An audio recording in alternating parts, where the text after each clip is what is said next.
नमस्कार। भौतिक भूगोल में पिछले व्याख्यान में अपन ने अपक्षय के प्रकार, कितने प्रकार का अपक्षय होता है, इसके बारे में अध्ययन किया था। अब ये जो अपक्षय होता है संसार के विभिन्न भागों में, उसका क्या भू आकृतिक महत्व होता है, इसके बारे में आज का जो व्याख्यान है इसका अध्ययन करेंगे। तो धरातल पर अपक्षय जो क्रिया होती है उसके धरातल के ऊपर कुछ प्रभाव होते हैं। उसमें जो पहला जो प्रभाव है, अपक्षय बृहत क्षरण एवं अपर्दन के लिए सामग्री प्रदान करता है। जो अपक्षय होता है यह इसके द्वारा सेलें ढीली हो जाती हैं, ढीली पड़ जाती हैं और इससे बृहत क्षरण एवं अपर्दन का कार्य सरल हो जाता है। यानी कहने का मतलब ये होता है कि अपक्षय के द्वारा जो चट्टानें होती हैं ये असंगठित हो जाती हैं, विदीर्ण होकर अपने स्थान पर गिर जाती हैं और जो अपर्दन का जो कार्य होता है वो बहुत सहज और सरल हो जाता है। ढीली सेलों के परिवहन में बहते हुए जल, पवन, हिमनद, ये जो कारक हैं, ये साधन है, वो योगदान देते हैं। दूसरा, अपक्षय द्वारा धरातल नीचा होता है। अपक्षय के द्वारा सेलों के ढीला होकर स्थानांतरित होते रहने से एक समय पश्चात धरातलीय सतह नीची हो जाती है। आर्द्र क्षेत्रों में जो कोमल सेलों के होती हैं, जो धरातल पर इसका प्रभाव अधिक होता है।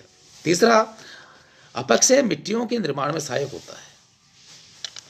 अपक्षय द्वारा सेलें निरंतर ढीली होती रहती हैं। ये जो ढीले पदार्थ होते हैं ये निरंतर सूक्ष्म होकर विभिन्न परतों के रूप में जमा होने पर क्रमशः मिट्टियों का निर्माण होता है। अपक्षय द्वारा मिट्टियों का निर्माण एक सतत प्रक्रिया होती है। चौथा, अपक्षय द्वारा नवीन स्थलाकृतियां बनती हैं या उनका निर्माण होता है। कोमल व कठोर सेलों पर अपक्षय का भिन्न प्रभाव पड़ता है।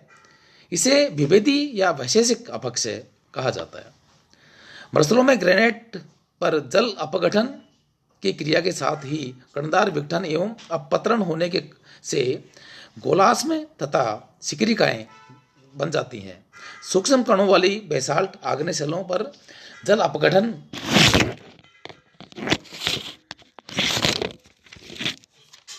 की क्रिया से गोलाश्म अपक्षय होता है, जिस कारण प्रस्तर शिलाओं के नुकीले सिरे गोलाकार हो जाते हैं।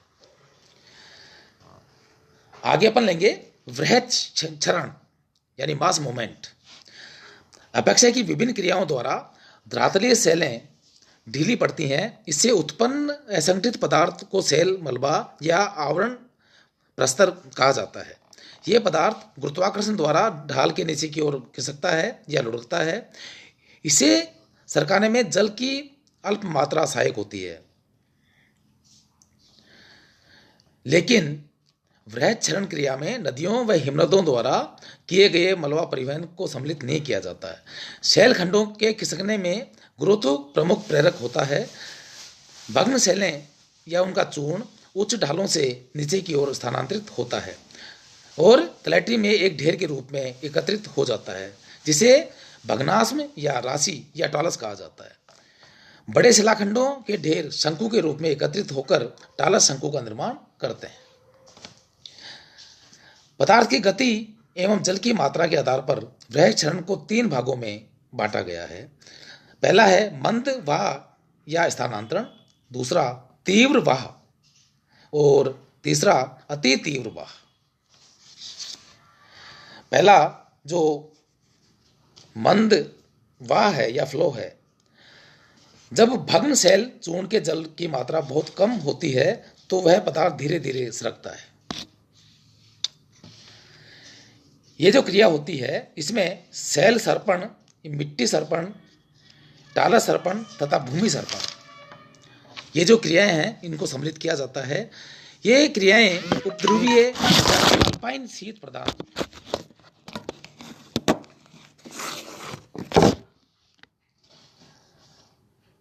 जो अल्पाइन शीत प्रदान जलवायु के क्षेत्र होते हैं वहां पर संपन्न होती है। स्कैंडिनेविया, गाइलैंड आदि शीत प्रधान प्रदेशों में इस प्रकार की क्रिया संपन्न होती है। तीव्र वाह पर्याप्त जल के कारण जब सेलें पूर्णतः जल सम्मुक्त हो जाती हैं तो मिट्टियों का स्थानांतरण तीव्र गति से होता है। इसमें भूमिवाह, पंखवाह और चादर घुलन की क्रियाएं मुख्य होती हैं। पंखवाह तथा भूमिवाह में सूक्ष्म अंतर होता है। पंखवाह को देखा या वह अनुभव किया जा सकता है और इसमें जल की मात्रा व गति की भूमिवाह की अपेक्षा अधिक होती है। तीसरा है अति तीव्र वाह। इस प्रकार के स्थानांतरण में जल या हिम की आवश्यकता नहीं होती है। गुरुत्व के कारण अपपतन, मलबा स्खलन, मलबा पात और शैलपात तथा शैल स्खलन आदि क्रियाएं संपन्न हो जाती है। तीसरा अपन लेंगे आगे जो है अपरदन एवं परिवहन। प्रवाही जल नदी, हिम, पवन, लहरें आदि गतिशील साधन धरातल के ऊपर सक्रिय होते हुए ऊपरी परतों का घर्षण या काट-छांट करते रहते हैं तथा उस पदार्थ का परिवहन भी करते हैं। यह क्रिया अपरदन कहलाती है। अपरदन शब्द लैटिन भाषा के इरोज शब्द से बना है जिसका अर्थ कुतरना या घिसना है। विद्वानों का मत है कि ये जो पदार्थ हैं वो घिसकर क्षीण बनते हैं और उनका परिवहन जो होता है वो ये जो समस्त जो क्रियाएं हैं इससे अपरदन के अंतर्गत शामिल होती हैं। प्रवाही जल, भूमिगत जल, समुद्री लहरें तथा धाराएं, पवन एवं हिमानियां अपरदन की अभिकर्ता हैं। प्रत्येक साधन के द्वारा अपरदन की क्रिया विशिष्ट प्रकार से संपन्न होती है। सामान्यतः अपरदन के 4 पक्ष होते हैं। पहला, किसी भी गतिशील साधन द्वारा धरातलीय सेलों का घिसना। दूसरा, स्थानांतरित होते हुए पदार्थ की रगड़ द्वारा धरातलीय सेलों का घिसना। तीसरा, स्थानांतरित होते हुए पदार्थ का परस्पर टकरा कर क्षीण होना। और चौथा, समस्त अपरदित पदार्थों का परिवहन करना। ये तो हुआ अपरदन और उसकी परिभाषा या उसकी सामान्य जानकारी। अब ये अपन लेंगे अपरदन के प्रकार। इसमें पहला है भौतिक अपरदन। इसमें अपघर्षण, सन्निघर्षण, अपवाहन, जलगति क्रिया, उत्पाटन आदि इसमें शामिल होते हैं। दूसरा है रासायनिक अपरदन।